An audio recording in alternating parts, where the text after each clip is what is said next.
Hawa watu 18 nitakaowataja ni haramu kuwaoa na vile vile hawakutangui udhu.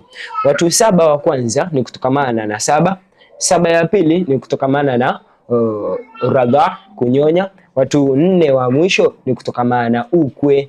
Watu 7 wa kwanza, mamako. Mama hakutangui udhu wala huwezi kumwoa, ni haramu kumwoa mamako na mamake na mamake na mamake, huwezi kumwoa na hakutangui udhu. Wa pili, binti yako, mtoto wako wa kike na binti yake na binti yake na binti yake, huwezi kuoa na vile vile hakutangui udhu. Mtu wa tatu ni ukhti, dadako huwezi kumwoa na vile vile hakutangui udhu, na dadake. Mtu wa 4 ni nani?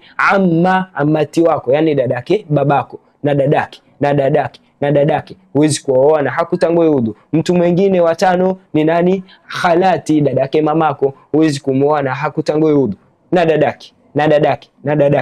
Mtu wa 6 ni mtoto wa kike, binti ya ukhti wako, binti ya ukhti wako, huwezi kumwoa na vile vile hakutangui udhu, na binti yake. Mtu mwingine wa 7 ni binti ya bintul akh, yani mtoto wa kike wa kakako, huwezi kumwoa na vile vile hakutangui udhu, na binti yake. Hii ni 7 ya kwanza. 7 ya pili ni kutokamana na kunyonya, min ar-radha, kama alivyotuambia Mtume sallallahu alaihi wasallam. Mtume alisema yahrumu min ar-radha ma yahrumu min an-nasab, ni haramu kwa radha wale ambao kwamba wamenyonya yale ambao kwamba ni haramu kwa nasaba. Kwa hiyo wale tuliwataja kwa hii nasaba ndio vile vile ni haramu kwa radha, kwa kunyonya. Nani?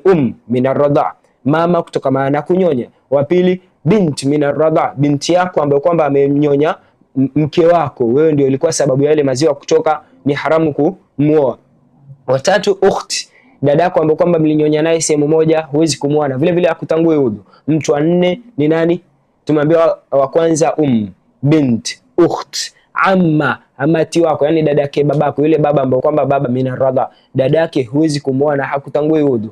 Wa 5 ni khalati, khala ni dadake mama, yule mamako uliyenyonya kwake, ni haramu kumwoa na ni hakutangui udhu. Mtu mwingine wa 6 tuliambiwa nani? Bintul ukht, ukhti yako min ar-radha, huwezi kuoa binti yake na vile vile hakutangui udhu. Mtu mwingine wa 7 ni bintul akh, mtoto wa kakako, mtoto wa kike wa kakako, yani binti yake, huwezi kumwoa na hakutangui udhu. Kisha tumetaja 7 wa kwanza na 7 ya pili, bado watu wa 4. Watu wa 4 minal kutokamana na ukwe.